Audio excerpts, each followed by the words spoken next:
Mavlona Jaloliddin Rumiy aytadi. Ya'ni odam bu dunyoni tark etgandan keyin go'yo mahshargohda hisob beradi-yu, hisob bergani turadi. Namozni shunga o'xshatadi. Odam namozda ham xuddi shu holatda qo'lini qoqadi qulog'iga, bu dunyoni orqaga qoldirdim, Robbim qarshingga keldim deydi. Keyin uni xatolari aytilishni boshlaydi. Qo'llarini qovushtiradi. O'zi qilgan xatolarga chidolmasdan rukuga ketadi. Boshini egadi. Boshingni ko'tar deyishadi va yana yuziga qilgan xatolarni aytishni boshlashadi. Endi chidolmaydi, sajdaga ketadi. Boshingni ko'tar deydi, chidamayman, yana sajdaga ketadi. Xuddi shu tariqa yana tikka qilib qo'yib qilgan ishlarini aytishni boshlaydi. Oxiri abgor bo'lgan holda o'ng tomoniga salom berib qaraydi payg'ambarlar. Chap tomoniga salom beradi do'stlari, birodarlar. Hech kim yordam qila olmaydi. Oxiri Robbimiz o'ziga yuzlanadi. Allohumma antas-salam va minkas-salam deb. Ana shu kun kelishdan oldin biz ham o'zimizni gohida mushohada bilan, gohida suhbatlar orqali, gohida birini qarshisiga chiqib o'zimizni bir imtihon qilib olamiz. Men kimman, qandayman? Biz ham gohida bir insonlarni tanish uchun ularni uchrashuvga chaqiramiz. Dilkash ko'rsatuv ana shunday bir ko'rsatuv. Insonni bir qadar o'zi bilan hisoblashishga majbur qilamiz. Do'stlari bilan, qalbi bilan va siz aziz tomoshabinlar bilan. Bu orqali nega qilasiz buni Abdukarim aka desangiz, tanimoqchi bo'lamiz. İnsanlarni dildan, qalbdan tanimoqchi bo'lamiz.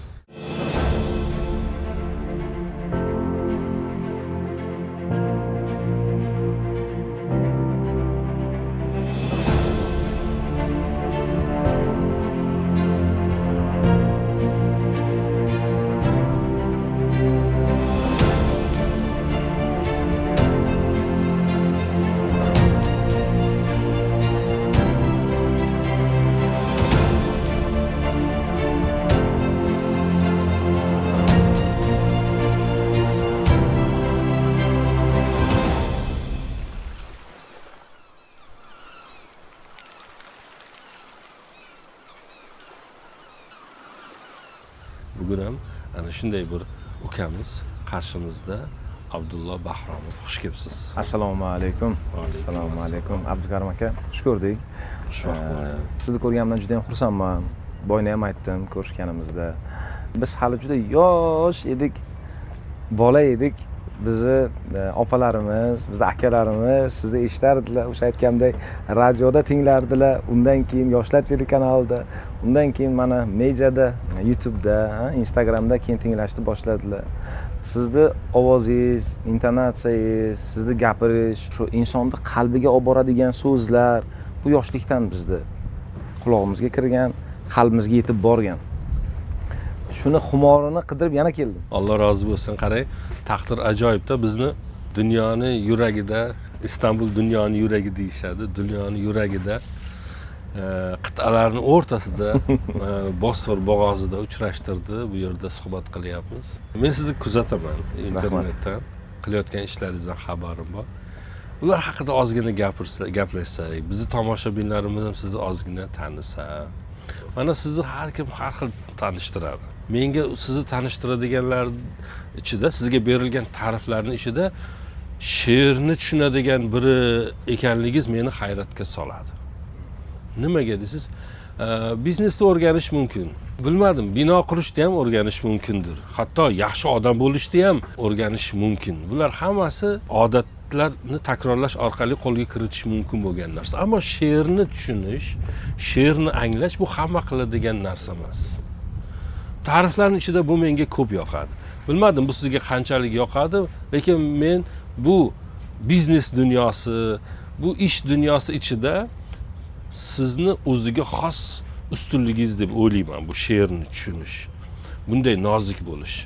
Ya'ni inson qancha ko'p kitob o'qisa, qancha ko'p she'rni anglasa, unda shuncha ko'p so'z boyligi bo'ladi. Qancha ko'p so'z boyligi bo'lsa, unda shuncha ko'p yechim bo'ladi. Tafakkur o kadar yaxshi ishlaydiki, so'zsiz so'zni bilmaydiganlar yo 4 ta kitob o'qib olib men dunyoni yechdim, men biroz bunga shubha bilan qarayman. Shunday ko'rinsa ham hattoki. Mayli, boshqalarning ta'rifi u bir chekkaga olib qo'yamiz. Meni ta'rifimni ham siz o'zingizga qanday ta'rif berasiz? Siz o'zingizni qanday tanitishni istaysiz? Biz aslida tanilishga harakat qilmadik-ku.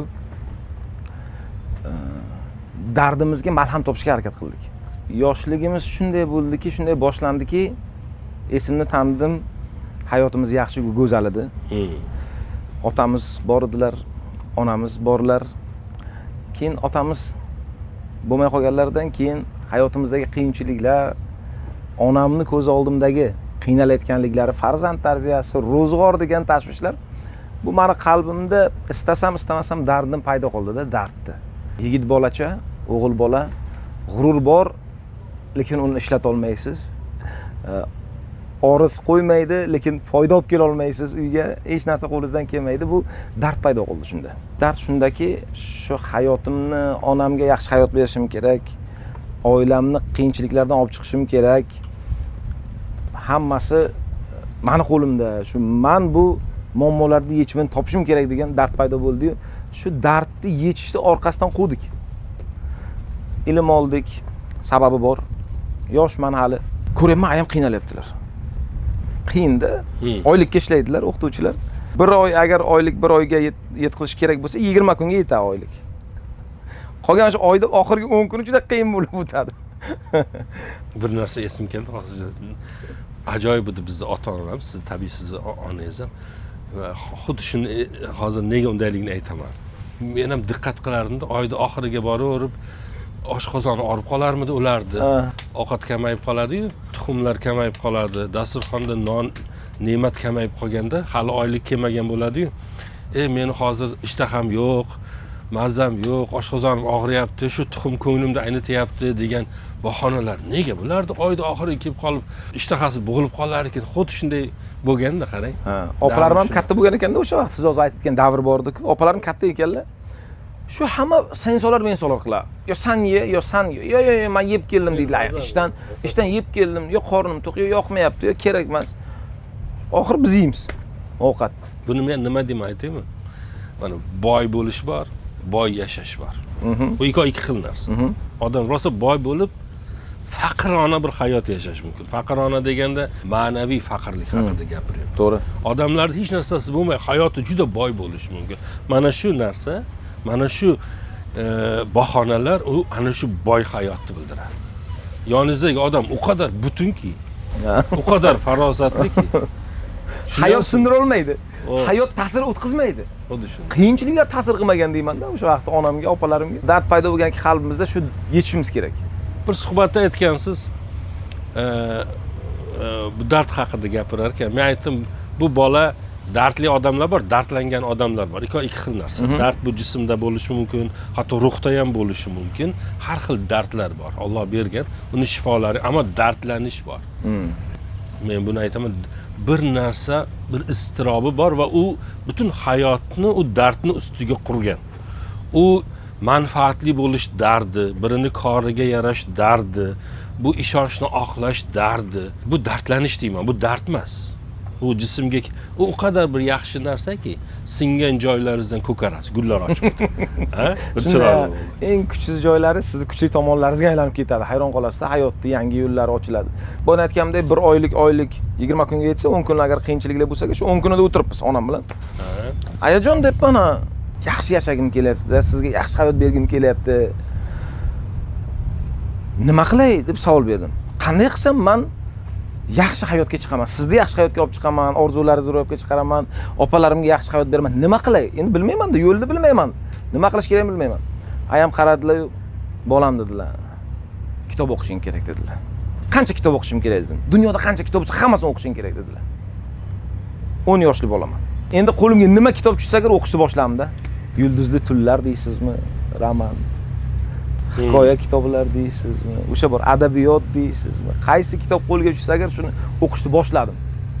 Hayotim shundan boshlandi. Keyin g'oyalar keladi, shuni kitobda o'qiyverasiz, har xil qahramonlarni hayotida yashaysiz, ularni qiyinchiliklarini his qilasiz, ular qanday muammolarni yechayotganligini guvohi bo'lasiz. Hayotingiz ko'z oldingizdan o'taveradi va u bilan o'zingizni solishtirishni boshlaysiz. Siz qanaqa qilib chiqishingiz kerak hayotda qiyinchiliklaridan. Shunaqa qilib kitobga bo'lgan muhabbat paydo bo'ldi, kitob o'qishni boshladik. Hayotimiz asta-sekinlik bilan o'zgarishni boshladi. Hayotim o'zimni anglashni boshladim. Nima qilishim kerak? Yo'limni ko'rishni boshladim.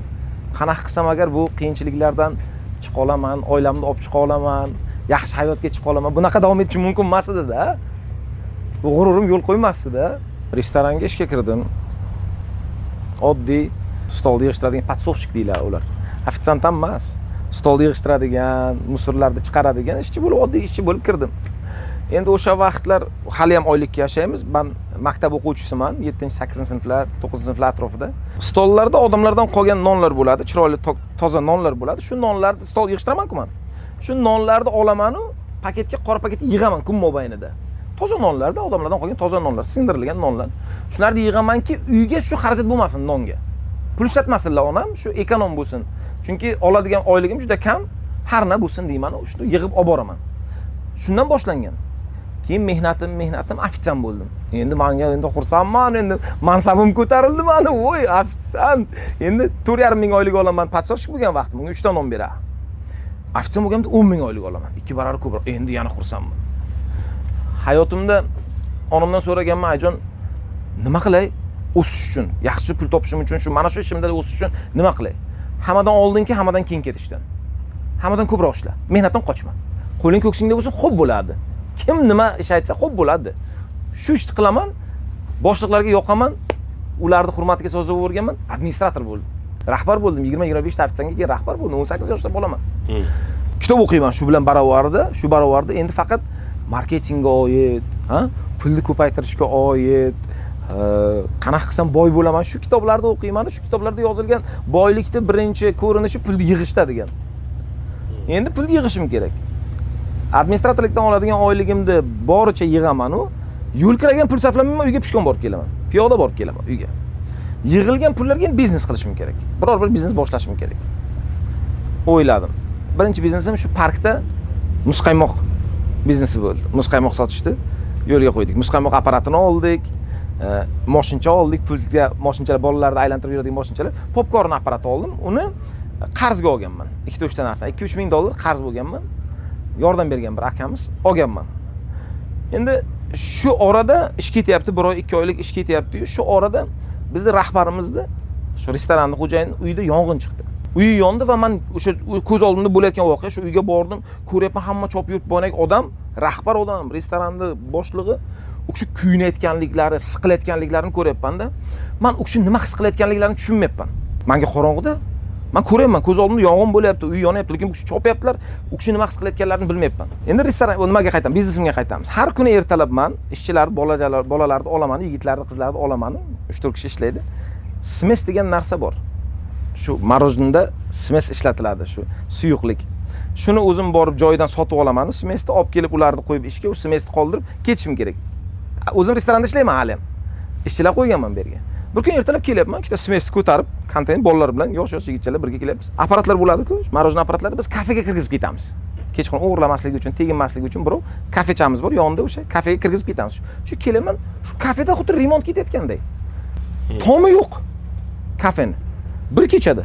Men hayronman, qanaqa qilib bir kechada bular remont boshladi. Taq-tuq ustalar ishlab yotibdi, qurs ishlab yotibdi. Yaxshilab qarasam, devorlari qorayib ketgan. Endi yong'in bo'lgan degan gumon yo'q miyamda. Keyin monagi derazasi bor-ku, kafening derazasidan shu qo'limda nima bor? Smeslar turibdi. Unda burilib derazadan bunday qarab qo'yish, derazaning orqasiga qo'yaman-da men shu nimalarimni, apparatlarimni. Monagi temir apparat bor-ku, muzqaymoq apparat. Kuyib, bujmayib qolgan. Yaqinroq kelsam, mana mashinchalar bo'ladi, plasmas mashincha, erib ketgan yerga. Qo'limdagi smes shu taq tushdi yerga. Shok sostoyandaman bir necha sekund. Yerda chetda barjur bo'ladi, oq barjurcha. Shunga o'tirdimda, shunday qo'limni boshimga qo'ydimda, shunaqa qilib qotib qoldim.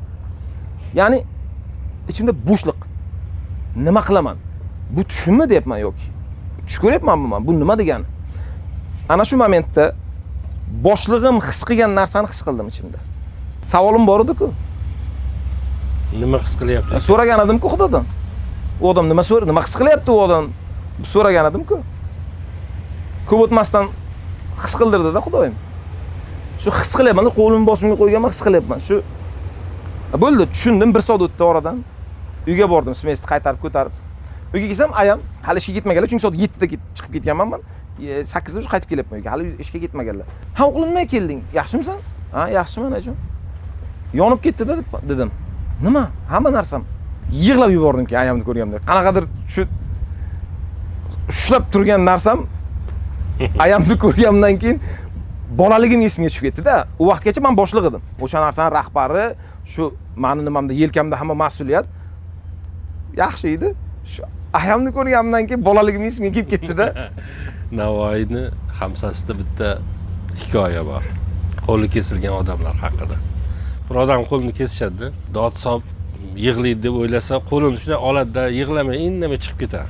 Keyin bir g'orda oldiga boradi-da, g'orda ichidan qo'li kesilgan odamlar chiqib keladi. U vostob yig'lashni boshlaydi. Hamma o'zini dardini tushungan odamlarning oldiga kelganda bolaga o'xshab chidolmay qolar ekanda. Bolalar onasini oldida uvvos sovorar ekan. O'shanday bo'lganda oyizni muhabbatlari, mana muhabbat bir necha xil bo'ladi-da. Yoshlarda bir-biriga muhabbati menga bo'lsin deydi ekanda. Sevgan. Erishishni istaydi ekan. Yoki undan yaxshirog'i ikkalamizga ham bo'lsin, menga ham bo'lsin, unga ham bo'lsin, menga ham bo'lsin, unga ham bo'lsin derkan. Undan tepasidagi ishqni nimasi unga bo'lsin, menga bo'lmasa ham mayli ekan. Buni faqat onalar yo otalarda bo'lar ekan. Bolamga bo'lsin, menga bo'lmasa ham mayli. Buni sizni oyingizni misolida ko'ramiz. O'sha hamma taqinchoqlarini sotib, bu sizni yiqilganingizdan keyin turg'izay bolamni deb, balki men mayli buni nimaligini hozir siz aytib berasiz-da. Boshqa o'rniga qo'ydingizmi ularni? Olgan narsalaringizni qaytardingizmi? Necha qat qaytardingiz?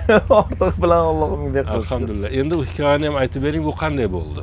Oyiz sizni u holatda ko'rdi, siz boyagi o'z tuta olmadingiz. Undan keyin voqea qanday davom etdi? Nimaga bu detallarigacha so'rayapman? Chunki hozir o'ylayman bizni ko'p farzandiga dalda bo'lishi kerak bo'lgan ota-onalar ko'ryapti. Bu shunchaki bir dilkash suhbat emas-da. Bu yerdan kimlardir dars ham chiqarish kerak bo'ladi, o'shaning uchun. Onamni meni hayotimdagi rollari, hozir aytdingiz-ku. Onalar shunaqaki, siz aytgandek, hech nima kerak emas farzandidan. Faqat beradilar-da. Umrlari shu biz tug'ildikka beradilar, to o'zlari borliklarigacha biz bo'lsa agar beraveradilar-da. Ora shu 1 oy, 2 oy o'tyapti, haligacha shu mag'lubiyat hissini bilasizmi nima? O'sha yerda men tushundim, birinchi marta tushunganim, lekin nimani tushundim desangiz, g'oliblik hissi vaqtinchalik ekan. 1 kun deylik. 2 soat yoki 3 soat davom etadi g'oliblik hissi yoki 1 kun davom etadi. Bo'ldi. Mag'lubiyat hissi shunaqaki, uni balki u yaxshi ham deyish mumkin uni. U ko'proq davom etar ekan u. Mag'lubiyat hissi juda ko'p davom etar ekan. U xuddi yaraga o'xshaydi, bitishi qiyin. Shunaqa tuyulsa kerak. Ayam ko'ryapti-da men qiynalayotganligimni. Mag'lubiyat hissi tark etmayapti. Nima qilmasak tark etmayapti meni. Orada bir o'rtog'im bilan gaplashdik. O'rtog'im aytdi, "Ke" dedi, "gul magazin ochamiz" dedi. Qiziqtirdi-da endi. Qara dedi, bitta atirgul 2000 so'm ekan dedi. Gulchilar 6000 ga sotar ekan dedi. Biz endi tadbirkor-ku o'sha, shunaqa hisoblaymiz. Yosh yigitman. Ha, shunaqamikan ha. Kuniga 100 ta sotsak bunday bo'ladi, 1000 ta sotsak menimcha foyda qoladi. O, zo'r foyda qoladi. U qiziqtirib qo'ydi meni. U qiziqtirib qo'ydi, men qidirishni boshladim. Joy qidiraman, shu makon qidiryapman, endi shu joy qidiray biznesda boshlash uchun. Qanday qilib boshlayman, kim bilan boshlayman, shular qidirib yuribman. Oradan 1 oy, 2 oy o'tdi endi shu vaqt ichida. O'rtog'imdan so'rasam, uni esdan chiqib ketgan. Aytgani menga. "Ey, hozir imkoniyatim yo'q, ocholmayman" dedi. Endi lekin menda qiziqish paydo bo'lib qoldi-da endi, ichimda olov. Kayim kelib aytdim, "Ayjon, shunaqa bo'ldi, o'rtog'im ochamiz dedi, yordam beraman" dedi. Shu endi pulim yo'q deyapti. Yordam bermar ekan. Dedim, yana kayfiyatim tushganini ko'ryaptilar. Tillalarni oldilar, "Ayam, mana shuni sotib olam" dedilar. Shunga och. Nima bo'lsa Xudodan. Ishlaring zo'r ketsa olib berasan dedilar. 13,000 $ga sotdim. 3000 $3000 o'sha vaqtda 2013 yillar. Ochdim, bir narsa qilib shu magazinchani ochdim endi. Bu 10 yil oldingi gapda to'g'rimi? 10 yil 12 yil bo'lyapti. Magazinga 4 tagina gul olib kelganman. Endi katta pul emas, $3000. Ichiga ozgina mebel qildirganman. Magazinga 4 ta gul olib kelib qo'yganman. Uydagi boyagi shu opalarimning mishkachalari, shu sovg'aga kelgan mishkalarni olib chiqib sotuvga qo'yganman. Uyda turdi, nima sotdim, nima olib keldim. Uni sotish kerak. Ozgina открытка olib kelganman. Qarindoshlarimning bolalarini ishga olganman. Boshqa yo'q-da, professional yo'q. Endi shu xunuk gul yasaymiz. O'zim stolda ishlayman hali ham. Administratorman, restoranda ishlayman hali ham.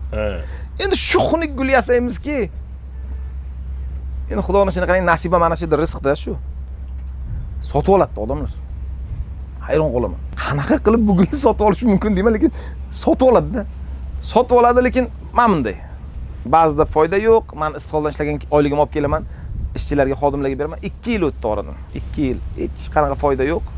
Faqat topganim shu biznesga ketaveradi. Ya'ni foyda olib kelmayapti.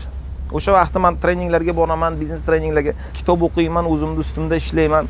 Shunda bitta narsa yozilgan, fokus degan narsa, diqqat, e'tibor. Nimaga sen e'tibor qaratsang shu ko'kara. Ishxonamda 8 yil mehnat qildim restoran sohasida. Ruxsat olib, duo olib chiqdim. Endi o'zimda ishimni qilay dedim, keldim 2016-yil. O'zim endi 1 yil mobaynida shu ishlayapman. Gul do'konimda kelib ishlayapman. Pul yo'q endi. Ilgari $500 oylik olardim restorandan. Hozir endi o'sha ham yo'q. Endi bizda maqsad paydo bo'ldi. Hey xudoyim, hech bo'lmasa shu $500 topay degan maqsad qo'ydim oldimga. $500 ham yo'q-da endi. Nima qilib bo'lmasa shu $500 ishlashim kerak endi hozir shu do'kondan, magazinimdan. Keyin o'ylashni boshladim. Nima qilsam ekan? Chet elda bizda fuqarolarimiz bor edi. Aka-ukalarimiz ko'p ishlardi. Ularda bitta muammosi bor. Ularning muammosiga yechim berishim kerak edi.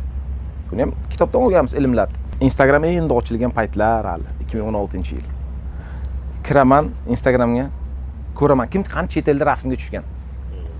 Chet elda rasmga tushganlar topaman-u yozaman xat. Assalomu alaykum, men Gul magazinidan, Palmadanman. Agar sizga yaqiningizda tug'ilgan kunlari bo'lsa, men yordam bera olaman. Bepulga gul olib borib beraman. Sharti bu olib borib berganimdan keyin pulni yuborsangiz bo'la. Xursand qilganimdan keyin. 2 hafta vaqt 100 ta odamga yozganman SMS. Ikkitasidan javob kelgan, bittasidan zakaz olganman. Birinchisi. Haligacha eslayman. Takamiz. Gulni oldim, uylariga boryapman, yo'lda bir o'zim ketyapman, o'ylab ketyapman. Nima deyman endi hozir borib? Nima deyman? Keyin o'ylayapman, o'sha odamni joyiga o'zimni qo'yyapman. Onalarga mana shu so'zlarni aytishim kerak. Eshik taqillatyapman, bir kishi ayol kishi chiqibdi. Men aytayapman, shuna xola kerak edilar. Menmi o'g'lim debdilar. Men aytayapman, shu akamni nomlaridan keldim. Sizni tabriklab yubordilar. Endi quruq gulni bera olmayman-da, boyna aytganimizdek qanday berishim muhimda. Shunchaki bera olmayman. Shuni kelib berib ketish men uchun yaxshi emas bu. O'zligimga to'g'ri kelmaydi. Qandaydir berish, chiroyli berishim kerak uni. O'g'il shunaqa narsa ko'nglida borligini his qilyapman deydi. Men o'zim o'g'il bo'lganimdan, o'g'il bo'lsam shunaqa gapni aytgan bo'lardim onamga. U kishini o'rinlarida. Onam akam aytdilarki, shu onam butun umr meni yonimda bo'ldilar. Har doim ko'nglimga qaradilar, oyoqqa turishimga sababchi bo'ldilar. Hamma narsada yonimda turdilar. Men o'g'il bo'lib tug'ilgan kunlarida yonlarida bo'la olmaganimdan afsusdaman dedilar. Va mana shu gulni berib yubordilar desam yig'layaptilar. Onalar yig'layaptilar. Vizaga olishim kerak edi, shu joyini dedim, afsuslandim. Oradan yana 2 haftalar o'tdi, yana bitta buyurtma oldim. Shogirdimga aytdim, telefonni berdim, vizaga olasan, yur dedim. Shunaqa chiroyli so'zlar aytayapman, endi farzand onaga aytishim mumkin bo'lgan go'zal so'zlarni, ichimdagi so'zlarni aytayapman. U kishi ham yig'layapti, 20 sekundlik vizani oldim. Mijozga yubordim. Mana aka, endi отчет bu. Olib borib berganligim haqida ma'lumot. Galasoy kelyaptiki, yig'lab SMS yuboryaptiki, menga akamiz. Ukajon debdilar, men hayotimda bunaqa hissiyot bo'lmagan. Men his qilmaganman bunaqa ichimdagi hissiyotlar. Aytaylik, o'sha paytlar 10 so'm bo'lsa gul, u kishi 100 so'm pul yuboryaptilar-da. Bu sen xizmat haqing debdilar. 20 sekund gapirganim uchun $50 pul berdilar. Endi meni maqsadim $500 edi-ku, bir oyda ishlash. Xudoyim 20 sekundda $50 berdi. Tushundimki, bu yerda bir narsa borligini. Odamlar aytmasa ham tortib borishni boshladim. Hech kim aytmay, gul aytgan. Tortni o'zimdan olib boraman. Pulni bermasangiz ham mayli. Lekin eng muhimi onani xursand qilay. Nimadir yetmayapti. Shamchalar qo'yishni boshladim. Nimadir yetmayapti. Xalapishka. Olib boraman, xalapishka qilish kerak. Endi 3 kishi bo'lib boryapmiz, endi 2 kishi, endi 3 kishi bo'lib boryapmiz. Nimadir yetmayapti. 4-chi odamni oldimga qo'shdim, fotograf. To'xtamasdan rasm olasan. O'sha paytlar rasmlarga qarasangiz, oilaviy rasmlarga qarasangiz, xuddi anavi pasportga tushgandek rasmga hammamiz mana shunday tushardik. Lekin men ko'p kino ko'raman. Kinolarda ko'rardimki, kutilmagan rasmlar turardi. Kulgan, bir-biriga qarab turgan rasmlar chiroyli ko'rinardi ko'zga. Men aytdimki, fotografimizga to'xtamasdan rasm olasan. Emotsiyalarni olasan. Fotograf rasmga olyapti, spishka bo'lar-ku. Tug'ilgan kunda egasi o'zini muhim ekanliklarini his qilishni boshlayaptilar. Shu kechani egasi his qildirishni boshladik. Nimadir yetmayapti. Endi men tilaklarni aytayapman-da u kishiga. Farzandlarining nomidan. U kishiga aytayapmanki, farzandi sizni ko'ryaptilar. Videoga olyapmiz-da. Sizni farzandingizga qanaqa tilaklaringiz bor deyapman. Endi mana shu yerda eng muhim joy paydo bo'ldi. Farzandi onasidan hayotlari mobaynida eshitmagan so'zlarni eshityaptilar-da. Men onalari hayotlarida farzandidan eshitmagan so'zlarni aytdim-ku. Yaxshi ko'rishlari, sog'inganliklari, muhabbatni aytish qiyin-ku. Shuni men aytayapman-ku. Endi u kishi ham, ona ham qaytarishlari ketdi shunga mos bo'lib. Onalar aytayaptilar. O'g'lim, sendan roziman. Bolam boringga behisob shukr. Bergan og'ustimga roziman. Faxrlanaman senday farzandim borligini. Yaxshi ko'raman sen debdilar-da. Endi u so'zni eshitgan aka, narigi tomonda kameraning narigi tomonda turgan aka, shunaqa narsalar his qilyaptilarki, u yerda shunchaki biznes emas aka. Abdukarim aka, shunchaki bu biznes emas. Bu men uchun hayotimning mazmuniga aylandi-da. Oilada mehr muhabbat paydo bo'ldi. Qaytadan. Urushgan yillar mobaynida ko'rishmagan aka-ukalar yarashishni boshladilar biz orqali. Ota-onalar bir-biriga qalinroq bo'lishni boshladilar. Yana ham aka-ukalar, qavm qarindoshlar, do'stlar. Biz birinchi inson qo'ya olmayotgan birinchi qadamni qo'yishni boshladik. Ikkinchi qadamni u odam qo'yishni boshladi. Shunda hayotimdagi eng katta narsalar bo'lishni boshladi. Sababchi bo'lishni boshladi. İnsanlarda hayotdagi munosabatlar, mehr-muhabbat yaqinlashishiga sababchi bo'ldi. Bitta gap aytaymi? Agar ana shu yonib ketmaganda bor-ku, ana shu ichingizga ana shu bir cho'q tushmaganda bor-ku, bu ishlarni qila olmassiz. Shu gulni shunday bera olmassiz. Nimagaligini aytaymi? Men bilgan juda ko'p odamlar bor. Bittasi bugun O'zbekistondagi haykaltaroshlar bor mana. Katta davlat haykallari bor, masalan, Jalol Manguberdiga o'xshagan. Shularni qiladigan bir yigit bor. Men do'stim. Qashqadaryolik. Yana bittasi bor, yaxshi bir yozuvchi. Yana bittasi bor, qaysidir teatrning bosh rejissyori.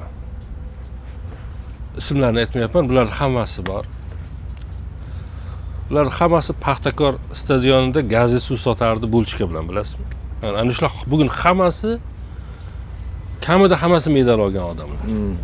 Kechqurun hamma futbolni ko'rib men yordamga chaqirishardi, yordam bergani borardim. Hamma futbolni ko'rib bo'lgandan keyin boyagi og'ir ichimliklar soladigan muz xolodilniklar bor, ularni stadiondan olib borib, ular yotguncha ertalab bo'lardi.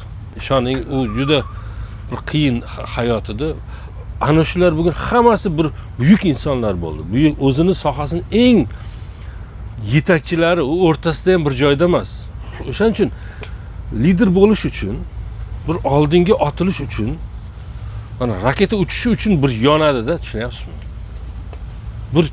Bir narsa bo'lish kerak, bir portlash sodir bo'lish kerak ichkarida. Bu bittasi. Ikkinchisi, mana siz gulni yaxshi tushunasiz-ku. Mana Xitoy atirgullari bor, bilasizmi? Arzimagan pul ham tursa kerak. Bunday qilasiz, egiladi. Bargini bunday qilsangiz qiyshadi, to'g'rilab qo'yish mumkin. Ustini g'ijimlab buni qilsangiz ham yana qo'ysa ham joyi kelib qoladi. Ammo hidlasangiz bir hid yo'q. 100 yil to'proqqa tiqib qo'yib suv quysangiz bitta barg chiqarmaydi. Ammo haqiqiy atirgul bor. Bunday qilsangiz qirsiz sinib ketadi. Ichidagini bir torsangiz hammasi to'kilib ketadi. Ammo o'sha to'kilgandan yana 1000 ta atirgul chiqadi. Istirobidan minglab atirgullar chiqadi. Hidlariga ana o'sha istirobi borligi uchun u go'zaldir. Uni qilgan ishlari, undan qolayotgan ishlar, men sindim deydi, 1000 ta atirgul chiqadi yana. O'shaning uchun bu hayot bizni bu istiroblarga, og'riqlarga to'la hayotimiz go'zal bir natijalarini mana siz keyingi hayotingizni kuzatsak, mevalarini ko'ramiz-da. O'sha palma loyihangiz deysizmi, bu tabriklar loyihangiz deysizmi?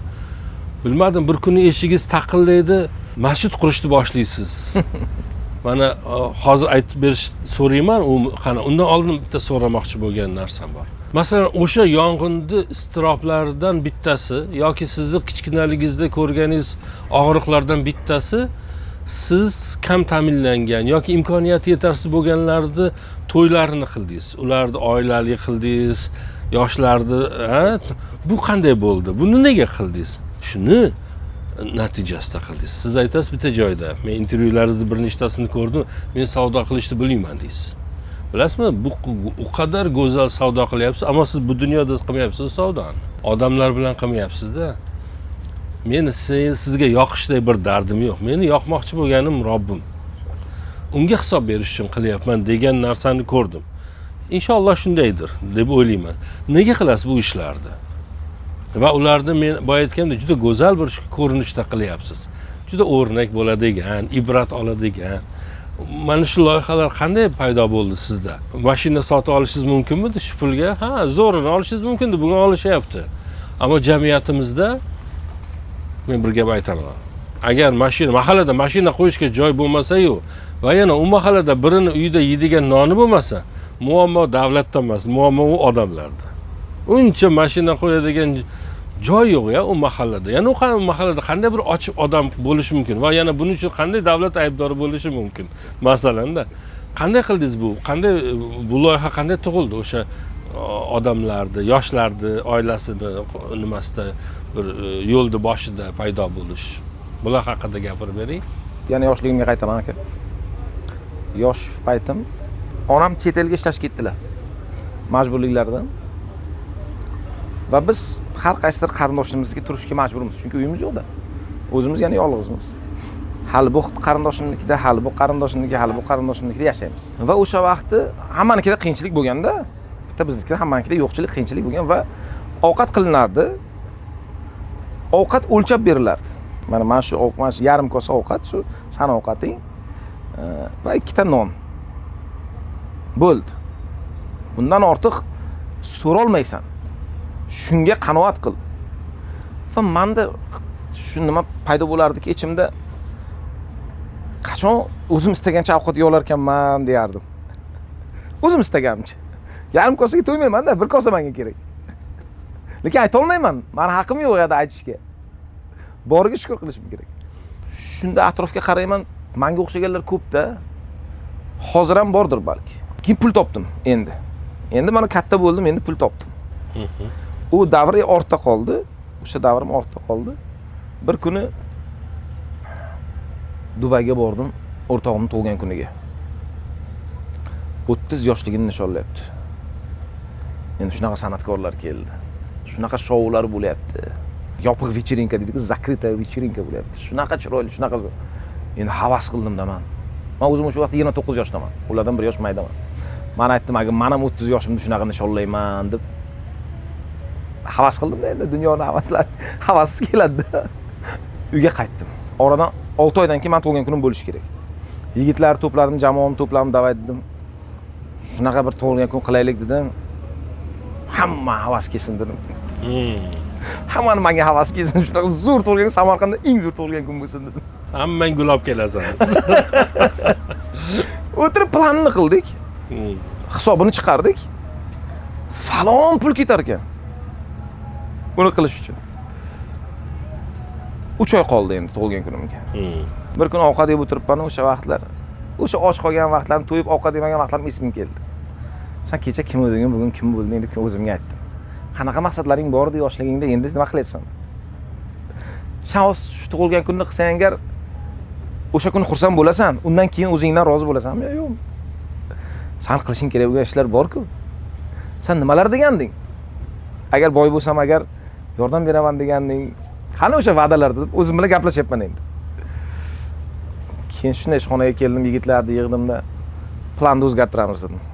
O'sha to'yxona bo'ladi. Faqat mehmonlarni ko'proq aytamiz. 50-100 kishi emas u. O'sha meni o'rtoqlarim, o'sha kazolar emas u, boylar emas u. Endi boshqa qilamiz. 10 ta yigitni topamiz. uylanishga imkoniyati yo'q. O'rtoqlarimiz, ukalarimiz topamiz. Ular to'ylarini qilishga yordam beramiz dedim. 10 ta kelin kuyov to'yini qilamiz. 10 ta kuyov topamiz. Ularga mos 10 ta kelin topamiz. Endi yana joy qoladi, 10 ta sunnat bolachani olamiz, 30 kishi. 30 ga kirayotgan munosabat bilan 30 kishini baxtli bo'lishga sababchi bo'lamiz dedim. Sunnat bolachalarga bittadan stol, kelin kuyovlarga 50 kishidan mehmon olib kelishga, kelin kuyovlarimizning hammalariga keyin kameralar, kelinlarga ko'ylaklar, kuyovlarga kiyim boshlar, qaysi kuyovni uyi agar nima sharoiti qiyin bo'lsa, agar remontiga yordam, har birlariga mashinalar, shu to'y qanday yaxshi to'y o'tish uchun nimalar kerak, eng bazaviy narsalar. Hammasi o'sha pul yetdi. O'sha zo'r qilaman tug'ilgan kun deganim puli shunga yetdi-yu. Endi hozirgacha agar shuni eslasam, o'zimdan rozi bo'laman.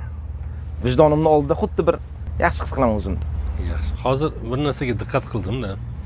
Onam chet elga ishlagan ketdi dedingiz. Mana shuni ozgina ochsak. Buni ochish uchun men diqqat qildim, hech bir joyda otangiz haqida gapirmaysiz. Bir joyda eslagan ekansiz. Shu ota-onam hammani nima qilib senlar meni sizlardi degan joyda ota-onam deb ishlatgansiz. Boshqa biror joyda otangiz haqida gapirmagansiz. Ozgina otangiz haqida gapirsak, keyin menimcha onangizni nega chet elga ketgani ma'lum bo'lsa kerak. Bilmadim bu hikoya qanday bo'lgan. Menga qiziq. Nega buni ochmagansiz yoki so'rashmaganmi? Hech qayerda gapirmabman shu. Hech qayerda gapirmabman shu otam haqlarida. Endi gapiring. Bu dilkashda bu ko'rsatuv nomi. Dildan gaplashib o'tiribmiz endi. Lozim bo'lsa marhamat. Ha? 8-9 yoshimgacha biz juda yaxshi yashagan oilamiz. Uylarimiz bo'lgan. Otamning davlatlari bo'lgan. Juda to'q yashaganmiz. Mana misol uchun 94-95-yil men tug'ilgan bo'lsam agar, shu 99-yillar eng birinchi chiqqan devoni avtomobillar bizda bo'lgan. Shu mahallada hech kimda yo'q edi, bizda bor edi. Shunaqa darajada yaxshi yashaganmiz. Otam keyin biznes qildilar. O'xshamadi, qanaqadir sabablarga ko'ra bankrot degan narsalar bo'lgan. O'sha biz 8-9 yoshimizda bankrot bo'lganlar, hamma narsani sotib, qiyin kunlar boshlanib, otam olamdan o'tganlar bevaqt. Alloh rahmat qilsin. Onamning yelkalarida 3 ta farzand, 2 qiz, 1 o'g'il, 2 ta opangiz bor. 2 ta opam borlar. U kishini boqishlari kerak. Onam o'qituvchilar, o'qituvchining oyligi boyna aytganimdek, nimaga yashashimiz kerak? Ijaraga yashaymiz, uyimiz ham yo'q. Ijaraga to'laydilar, boqolmayaptilar, uchalamizni bir xil. Keyin katta onam keldilar-yu, o'rtancha opamni olib ketdilar. Ber bu qizingni katta qilib beraman deb. Katta opam ketmaganliklarini sabab biz yosh bo'lganmiz, mayda bo'lganmiz, onam ishlashlari kerak, menga qaraydigan odam kerak bo'lgan. Katta opam bilan ikkalamizni ham boqqanlar, kichkina opam onamlarda qo'llarida katta bo'lgan, yo'qchilikdan o'qituvchining oyligiga bo'lmagandan keyin endi opam уже 9-sinf o'qiydi o'sha vaqti. Sovchilar qayerga keladi, vatan qilishim kerak deb onam Rossiya degan davlatga ishga ketganlar. Hali yo'llar uncha ochilmagan vaqtlar bular. Rossiya degan davlatlarga 2003-yil, 2002-yil ishlash ketganlar. Otamdan keyin shu borib ishlab 8 yil o'sha yerda menimcha adashmasam ishladilar. 6 yillar, 8 yillar ishlab bizni boqdilar. Shunday onam kelganlar aeroportdan birinchi marta eslayman, 3 yilmi 4 yil ishlaganlar, kelmaganlar biron marta. 4 yildan keyin kelyaptilar, aeroportda kutyapmiz. Shunday aeroportdan chiqib keldilar. Shunday egilib asfaltda o'pib, shunaqa sog'indim deydilar. Endi u vaqtda vatanni sog'inchi boshqa bo'lgan ekan, Abdukarim aka. Hozir boshqa. Hozir mana ommaviy axborot vositalari, telefonlar, Instagramlar hammasi sog'inchni sal kamaytiryapti. U vaqtda unaqa narsalar bo'lmagan ham ekan. Shunaqa hikoyalar bor. Poyezdda ota bilan bola uchrashib qolib, bir-birini tanimagan. 30 yillar boshqa yurtlarda qolib, bir joyda nima qilib, "Siz qaysi mahalladansiz? Qayerlisan? Falon joydan. Qaysi mahalladan? Falon joydan. Kimlardan? Falon. Otangiz kim? Falonchi. Ana shu menman" degan. Ha, shunaqa. O'sha davrlar ham bo'lgan. Hamma ona shunday. Ha. Bugun ham qancha onalar bor, bolasini sog'inadi. Chet elga yuborib, qancha onalar bor, vatanda qoldirgan bolasini sog'inadi. Chet elda yurib, zamonni zayli deymiz, u deymiz, bu deymiz. Har bir nima bor. Hammaning o'zining bir hikoyasi bor. Bu hikoyalar og'riqlidir, undaydir, bundaydir. hayotda har narsa bo'ladi. Muhimi bitta gap har doim nima beradi? Avvaling xor bo'lsa bo'lsin, oxiring xor bo'lmasin. Men ham onam ko'p aytadi. Bolam yoshligimda ko'p qiynaldim. Ammo sizlar katta bo'lib rohat bo'ldi. Allohga shukr. Har kun duo qilaman dedilar. Xuddi shunday siz oningiz. Hammamiz onamiz ham shunday. Men bitta mana endi bu yerdan yo'lga kirdik. Baxtli ota degan ham bir sizni shioringiz bor-da endi. U yerga ham o'tsak ozgina. Men tarbiyaga diqqat qilganda kattalarda bizda ham uchrab qoladi. Bizni davrimizda hayot qiyin edi. Biz mana bunday qiynalib yashaganmiz. Sizlar qiyinchilik ko'ribsizlarmi deganman. Men buni mutlaqo noto'g'ri deb o'ylayman. Buni ham bir me'yorida, ta'dida ozgina gohida aytishda bir foyda bordir. Lekin buni ota-ona o'zini bir qo'rg'oni, himoyasi vositasi o'laroq har doim farzandiga qarshi argumentlar keltirar ekan, hayot haqida dars berishni istar ekan, o'zini qiyinchiliklarini aytish doimiy ravishda farzandga minnat qilishga o'xshaydi. To'xtovsiz minnat qilish deb o'ylayman. Va buni juda yomon natijalari bo'ladi. Bolalar har luqmasini minnat bilan yeganday bo'ladi. Har unga berilgan imkoniyat, har qilingan yaxshilik bir minnat qilib berilganday bo'ladi. Uni ota-onalar uni aytar ekan, tabiiy uni istamaydi, lekin bola psixologiyasini tushungan, istagan psixologdan so'rasangiz, u aytadi, "Ha, bu minnat" deydi. Shunday. Buni qilmaslik kerak deb o'ylayman. Mana siz baxtli ota nega unaqa deysiz? Nima asoslaringiz bor buni aytishga? Insonni qanaqaligini bilmoqchi bo'lsangiz hozirgi zamonda uni shu Instagramini ko'rsangiz yoki Telegramdagi rasmlarini ko'rsangiz o'zi haqida aytadi. Inson o'zi maqtanishi mumkin bo'lgan narsani qo'yadi-da, avatarkaga deymiz-ku. Qaysidir yoshda bo'lasiz, mana mashin bilan tushgan rasmni ko'rsam, u yigitning maqtanadigan narsa shu mashinasi bo'ladi. Kimdir kresloga o'tirib rasmini qo'ygan bo'ladi. U mansabi bilan mana men erishgan yutug'im shu deydi-da. Bu to'g'ri narsa lekin deb o'ylayman-da, hamma o'zini nimasi. Meni yutug'im bu oilam, aka. Yana bitta gapingiz bor ekan. O'ziga qulay farzandlar tarbiyalamang. Nima demoqchisiz bular?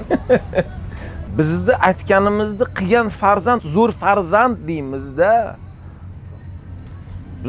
Biz nima desak, shuni aytganimizni qilgan farzand zo'r farzand deymiz. Lekin uni talanti, uni iqtidori, uni istaklari boshqa bo'lishi mumkin-ku. Bizda mana bunaqa narsa paydo bo'lganida biz yoshligimizda ana tog'angni ko'ryapsanmi? Doktor. Qanday zo'r yashayapti. Sen katta bo'lsang doktor bo'lasan sen bola. Sen katta bo'lsang yurist bo'lasan deb yoshligimizda bizga yoqadimi, yo'qmi uni nima qilib cheklab qo'yganlar. Bu birinchisi. Ikkinchisi, bizga yoshligimizda maktabda mamda ko'rsatganlar. Ha, ana bolani ko'ryapsanmi? Qanaqa qobil, qanaqa yaxshi, qanaqa aqlli yigit. Ovozi chiqmaydi. Nima desang xo'p bo'ladi deb qiladi. Bundan o'rnak olinglar deydi. Ya buni oti ham bor. Mulla menga eshak deydi. Indamay ketaversan. Mana shu zo'r farzand deydilar maktabda. Bog'chada ham ana sho'x bolalar bo'ladi-ku. Temperamenti qaynoq, liderlik kачествоsi, aytganda qilmaydi, u sho'x, uni o'zining pozitsiyasi bor hayotda. U o'zining istaklari, o'zi bir nimalar qilgisi keladi. U yaxshi farzand emas deydilar-da bizga. U yaxshi bola emas u deydilar-da. Shuning uchun ota-onalar, ko'pincha ota-onalarga men o'zimga birinchi maslahat va qolgan o'rtoqlarimga maslahat, o'zingizga qulay farzand tarbiyalamang deyman-da. Sana aytganingni qiladigan bolani tarbiyalaydigan bo'lsang, men onalar misolida aytaman. Bog'chada boshlanadi. Qara, mana aytganini qilayotgan bolani qara qanday zo'r deydilar. Maqtaydilar. Keyin maktabga boramiz, maktabda o'qituvchimiz aytadi, mana aytganini qilayotgan bola zo'r deydilar. Keyin xuddi shunday qilib institut hamma aytganini qiladigan bola, keyin oxirida bola uylanadi. U kimdirda aytganini qilish kerak-ku. O'rganganda endi aytganini qilishga. Endi xotinni aytganini qiladi-ku. Keyin yomonga chiqadi bola. Butun umr yaxshi edi-ku, hammani aytganini qilib. Hozir ham aytganini qilyapti, faqat boshqa odamni aytganini qilyapti. Endi sizda emas, u xotinni aytganini qilyapti. Bu nimaga yomon bo'lsin? Bu hazil omizda endi aka bu shunaqa fikrlar. Baribir bir haqiqat nimasi bor. Men endi boshqa bir joyga kirsak, lentani ozgina orqaga qaytarsak. Shu joyda men aytib ketay, mana shu joyda bu noto'g'ri degan narsa emas. Yo'q. Yo'q, bu noto'g'ri degan narsa emas. Inson baxtli bo'lsa bo'ldi. kimda aytganini qilayotgani muhim emas. Yo, bu Baxtli bo'lsalar bo'ldi. gohida odamlar baqiradi, qalblari uzoqlashib ketgan bo'ladi. Gohida gapirmaydi, bir-birini tushunib qo'yaveradi, qalblar birlashib ketgan bo'ladi. Gapir so'zga ham ehtiyoj qolmaydi. Bu har doim unday yo'q, har doim bunday degani emas. Kecha qalblari birlashib yotganda bir kundan keyin o'shqirib yotishi ham mumkin hayotda. Ozginadan keyin yana birlashib davom etib ketaveradi. Hayot baland pastliklardan iborat. Gohida eshitasiz, gohida eshitishni istamaysiz. Ozgina orqaga qaytsak, lentani qaytarsak, xijolat bo'lmang. Sizni hech kim qoralamaydi. Bizni tomoshabinlarimiz o qadar samimiy, dilkash insonlar, o'shaning uchun bexijolat. Lentani ozgina orqaga qaytarsak, Palma haqida. Palmani kelajagi haqida gapirar ekansiz, o'ylar ekansiz, uni natijalar haqida orzu qilgansiz baribir. Va degansizki, kunlardan bir kuni men o'zim to'qib aytmayapman, men yaxshilab o'rganganim uchun aytyapman. Qani Palmani mana bunaqa ish qilgan degan bir kattaroq bir loyihasi bo'lsa edi Palmani degan bir orzungiz haqida gapirasiz va o'sha kuni eshik taqilladi. Va u bir imom masjid haqidagi fikr. Nima deb o'ylaysiz? Bu bir tasodifmi? O'zi umuman tasodiflarga ishonasizmi?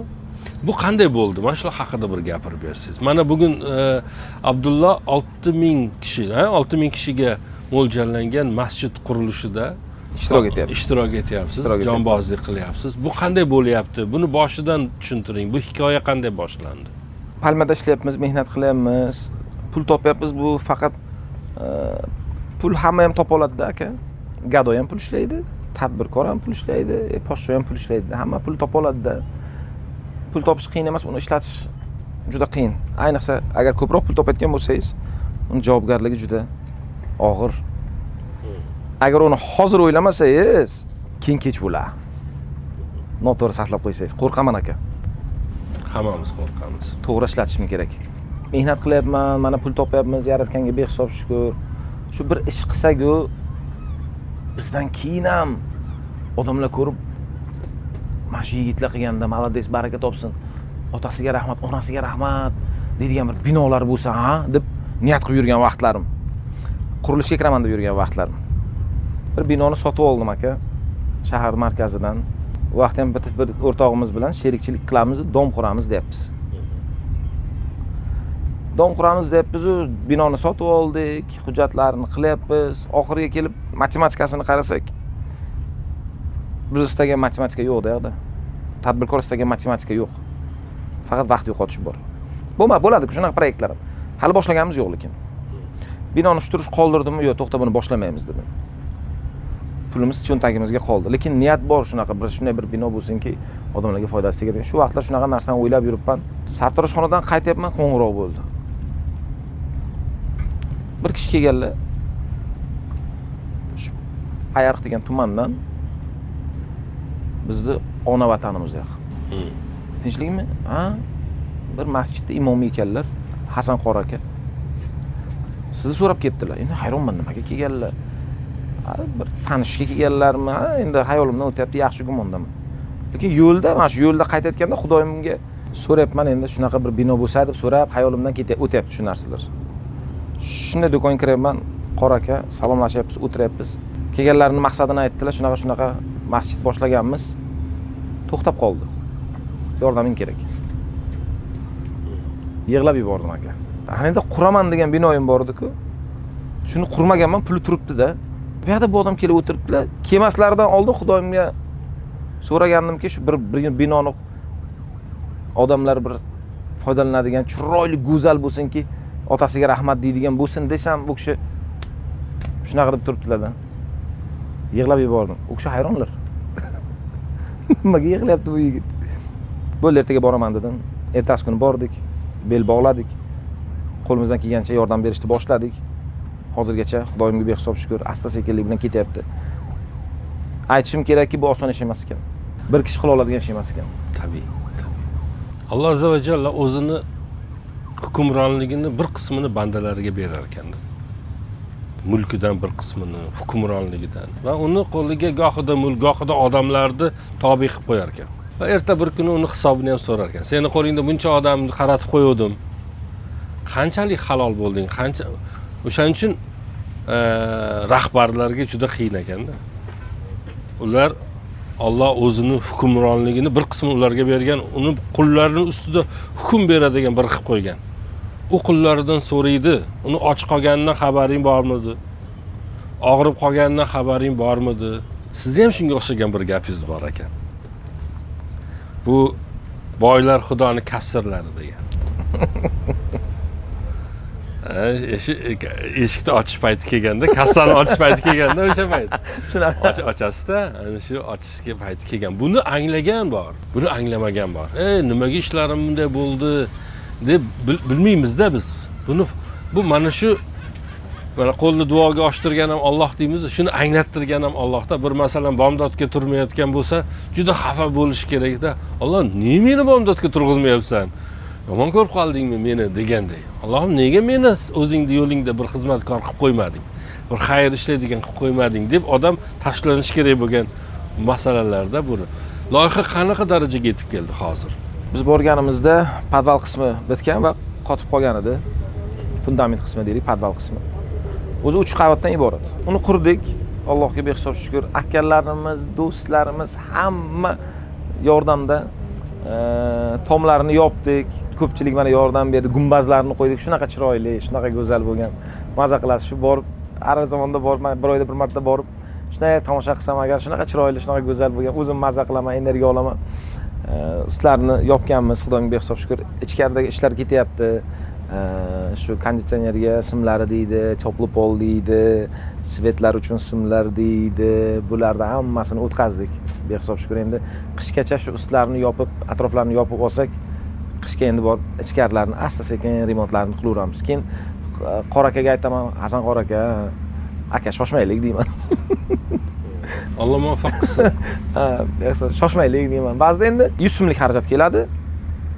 Qo'lingizda 5 so'mingiz borda, 10 so'm, 5 so'm borda. Tabiiyki, u vaqt soat asosiysi shu nima? Shuning uchun shoshmaylik deyman-da, u kishiga aytaman, aka shoshmaylik. Men shu yerdaman, siz shu yerdasiz. Xudoyim taqdir qilgan kuni bitadi, nasib bo'lsa. Yaxshi niyatimizda, yaxshi joyda, unaqasida harakatidamiz.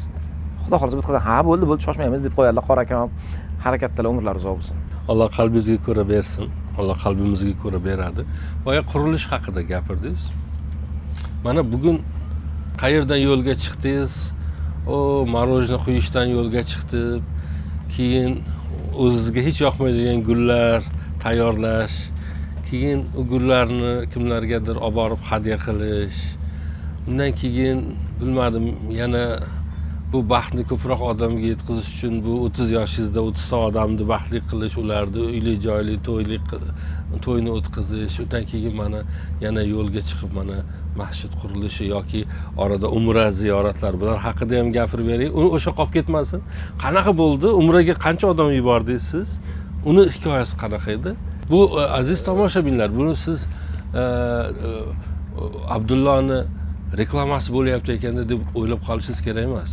Buni bunday tushunishingizni istagan bo'lardim. Har bir ish me'yorda qilinishi uchun 5 ta narsaga ehtiyoji bor. Qachon, qanday, qancha, kimga, nima uchun. Bu 5 ta tamoyilga amal qila olgan odam me'yorni hech buzmagan bo'ladi. Buni Said Komilni tarjima qilganlari bir kitob bor. Farobiyni Baxtga yo'llanma degan bir kitoblarni tarjima qildi. Ana o'sha kitobda baxtga erishishda me'yorning ahamiyati haqida bor. Va o'sha me'yorning ahamiyati bir ishni qilarkan, bu 5 ta asosga suyanish. Do'stimizni, ukamizni Abdullohni faoliyatini kuzatar ekanmiz. Bu 5 ta narsaga suyanayotganingizni ko'ramiz. O'rnak bo'lsin deb, bir ibrat olinsin degan ma'noda bu narsalarni so'rayapman. Har doim so'raganda aytayapmanki, hikoya qanday boshlandi? Bu juda muhim. Qanday boshlaganini ko'rsatadi, tugaydimi, tugamasligini. Bizni ko'rayotganlar bir narsani bilishlarini istardim. Hammamiz Xudoning bandalari va hammamiz kamchiliklarimiz bor ekan.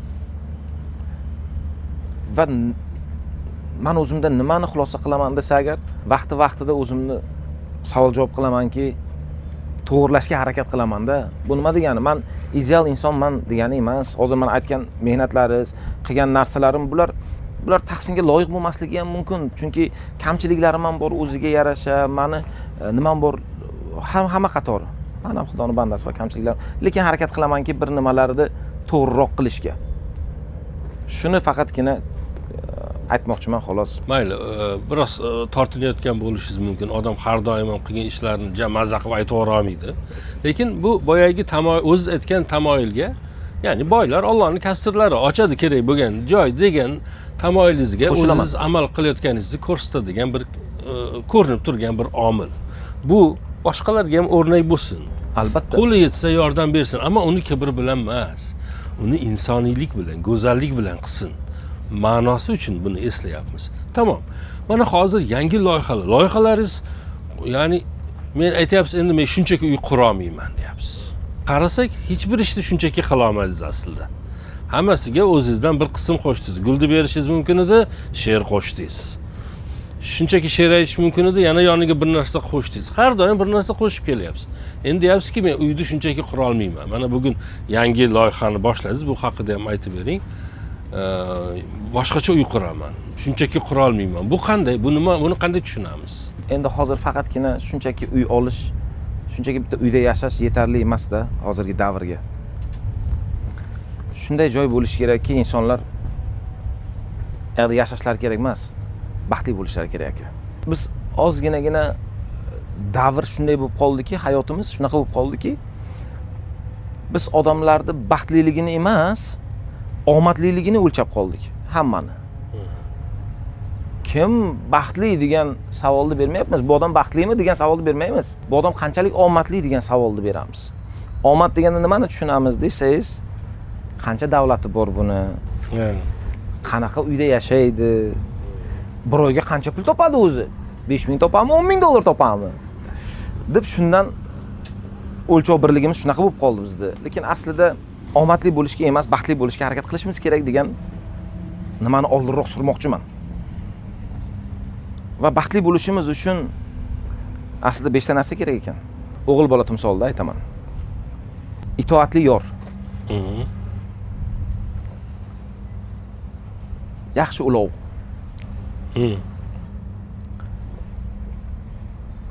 Boshpana. Chiroyli hovli, yaxshi uyingiz bo'lishi kerak. Bir dilkash qo'shningiz bo'lishi kerak ekan. Va sevgan kasbingiz bo'lishi kerak ekan. Mukammal baxt, mukammal bo'lishi. Mukammal bo'lishi uchun baxt. Mana shu 5 ta narsa kerak ekan insonga. Shularni qaysi biri desangiz, yaxshi uyda yordam bera olar ekanman. Odamlar baxtli bo'lishini istayman. Shunga qo'limdan kelgancha hissamni qo'shay deb. To'g'ri yo'ldasiz, bilasizmi buni? Yaponiyalik bir me'morning bir gapi bor. Hozir esladim, oti esimga kelmadi. Hamma uyni tashqaridan qanday ko'rinishini qiziqib bino quradi yoki tashqaridan qanday ko'rinishiga qarab qiziqadi.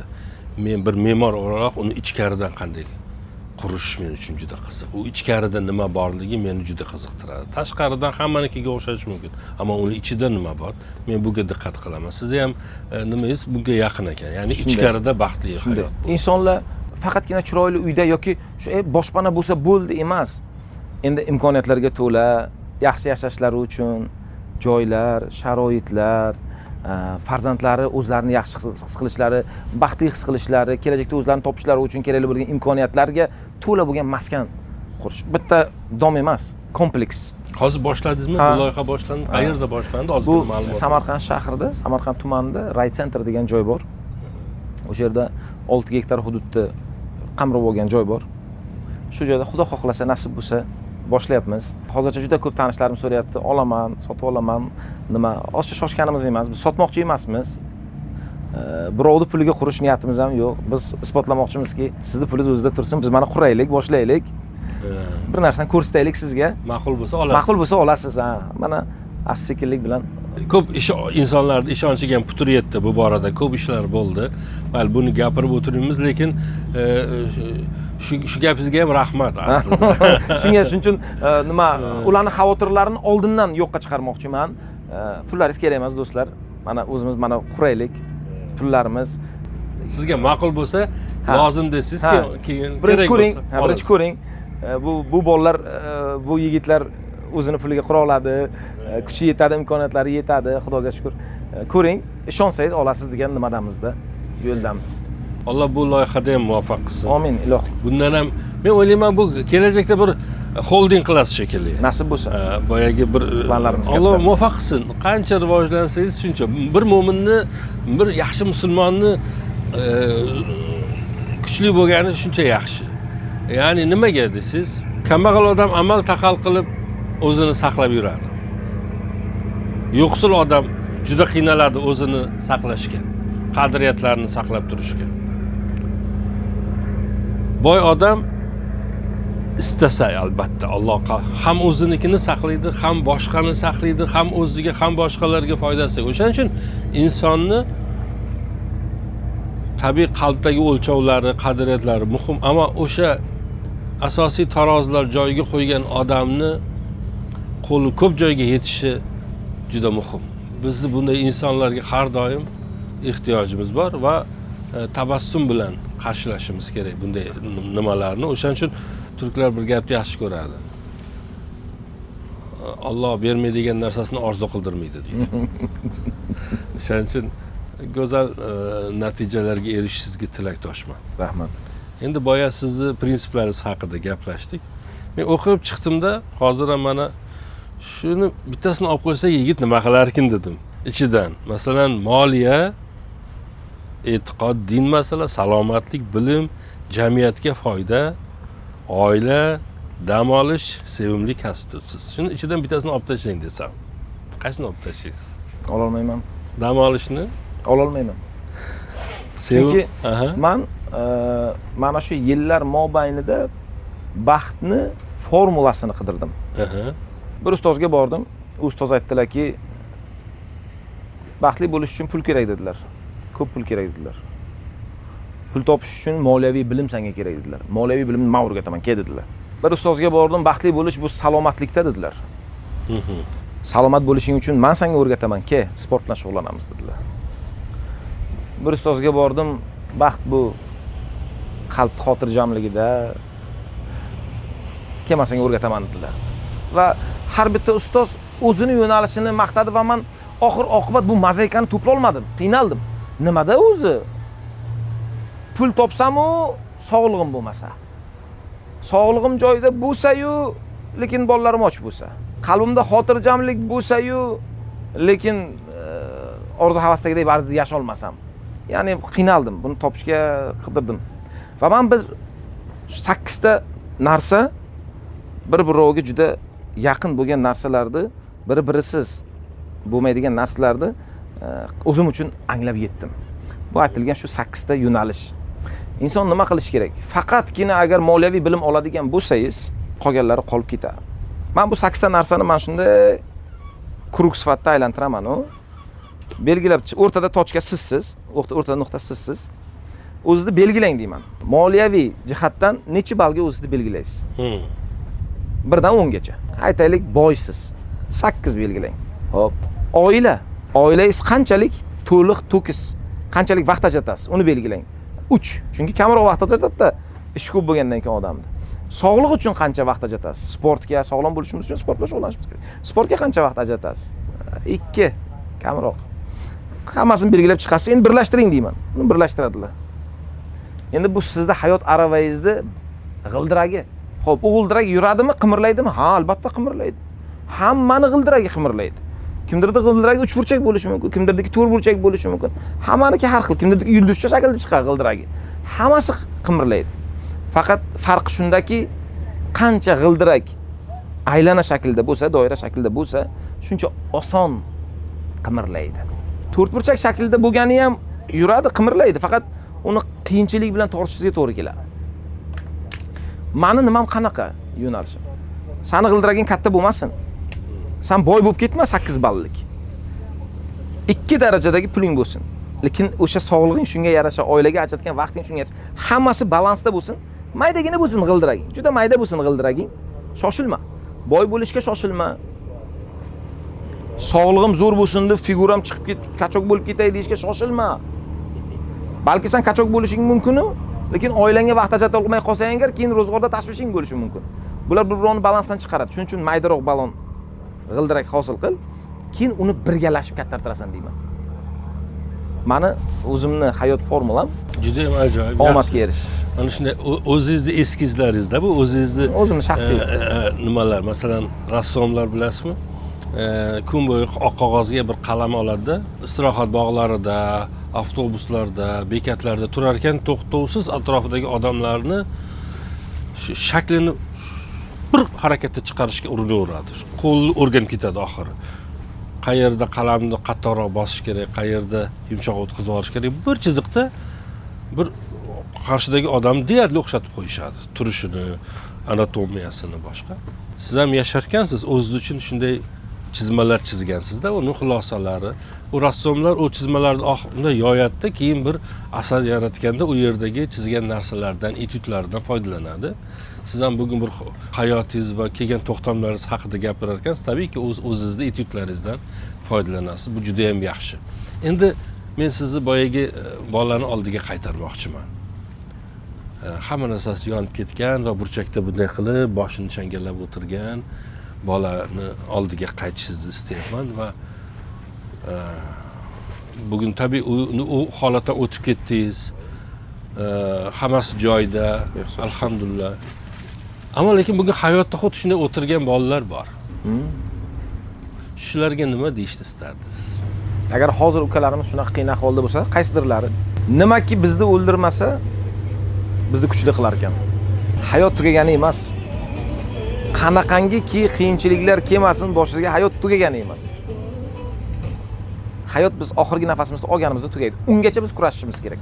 Toki biz qiyinchilikda ekanmiz, demak Xudoyimning nimadir sizga katta tayyorlagan sovg'asi borki, shunchaki sizda hali o'shanga arziydigan darajaga kelishingizni istayapti Xudoyim. Kelgan sinovlarga qarshi turaveraylik, kuchli bo'laveraylik, o'zimiz ustimizda ishlayveraylik, chunki loyiq bo'lsakkina berar ekanda Xudoyim. Bir xamirni non bo'lish jarayonida bug'doy aytar ekanda, "Voh, go'zal pishdim, sap-sariq bo'lib" desa, uzib ketishar ekan. Keyin olib borib, "Bo'ldi, qutuldim shekilli" desa, chegirmon toshning ichiga otib yuborishar ekan. Qarsillatib, ezib, maydalan un bo'lib, oppoqqina bo'ldim, ajoyib bo'ldim" desa, shu suvni quyib mushlashni boshlashdi, urib. Nega bular meni buncha urar ekan, bu azob nima ekan deb urib bunday chiroyli qo'ygandan keyin va xamir aytar ekan, bo'ldi, endi qutuldim desa, shu 100 gradus isib turgan tandirga qarsillatib yopishar ekan. Allohlar. Bu nima ko'rgulik deganda shu go'zal non bo'lib chiqar ekanda boyaga. Aytganingiz to'g'ri demoqchiman. Hayot bizni keyingi bir nimalar uchun tayyorlab bizni eng yaxshi variantimizni o'rtaga chiqaradi-da. Masalan, biri yaxshi gilam to'qisa, biz aytamiz, bu gilam to'quvchilarning eng zo'ri deymiz-ku. Biri insonligini qancha go'zallashtirgan bo'lsa, bu ham Allohning eng yaxshi ko'rganlarining biri deymizda o'shanday. Qani? Agar pul ishlayman, davlat topaman deb tashvishda yurgan ukalarimiz, do'stlarimiz bo'lsalar, bir narsa aytmoqchiman. Tasavvur qiling, sizni yoningizga ukangiz yoki jiyaningiz keldilar. Yosh bola, 3 yoshli, 4 yoshli bola keldi. Tog'a, dada yoki aka, menga pul bering dedilar. Qancha deb so'radingiz? 1 million so'm dedi. Shu 3 yoshli bolaga 1 million so'm pul berasizmi? Yo'q, bermaysiz. Nima uchun? Chunki uni ishlatishga aqli yetmaydi hali deysiz. Bu tayyor emas bu 1 million so'mga.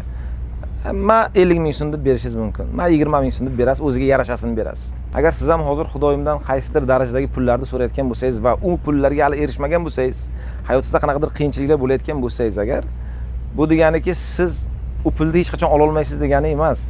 Hali u vaqtga yetib kelmadingiz.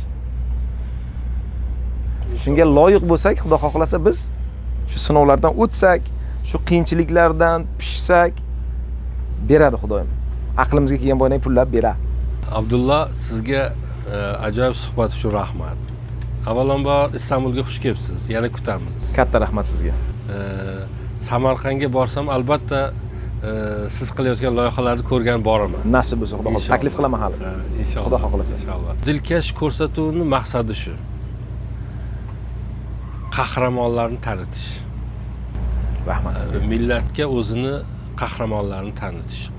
Biz qahramon desa har doim endi tarixga qarab qahramon qidiramiz. Otlarning ustida chopib yurgan, qilich qalqon bo'lib, hozir zamon boshqa.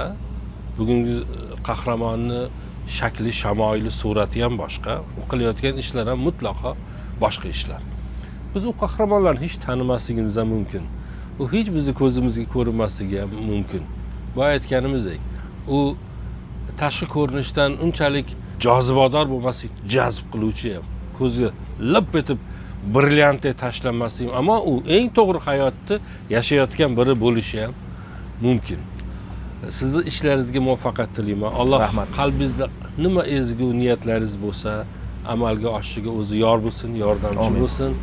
Oiz baxtingizga sog' bo'lsin. Farzandlaringiz sizni ko'zingizni, qalbingizni quvontiradigan farzandlar bo'lib katta bo'lsin. Alloh sizni amallaringizni ham bu dunyoda, ham u dunyoda o'zi uchun manfaatli qilsin. Boshida bir hikoya bilan boshladim. Namozni hisob berish jarayoni bilan solishtirdim. Aslida mo'minlarning o'zaro suhbatlari ham ana shunday hisob berish jarayonidir. Buni bekorga nima qilmadim va siz hayotingizdagi ayrim narsalarni sizga eslatish orqali o'zingiz bilan o'zingiz bir nevi hisoblashing va keyingi darajaga ko'tarilishdan oldingi bir sarhisobday qabul qiling degan ma'noda eslatgandim. Bizni tomosha qilib turgan tomoshabinlarimiz ham buni o'zlari uchun qilishsa foydadan xoli bo'lmaydi. Xush kelibsiz. Katta rahmat. Salomat bo'ling. Katta rahmat. Rahmat. Rahmat. Do'stlar, bugungi suhbatimizni mana shu yerda yakunlaymiz. Aziz boshingiz omon bo'lsin, yo'llaringiz ravon, yaratganing doimo panohida bo'ling. Mulohazalaringizni, fikrlaringizni albatta izohlarda yozib qoldiring.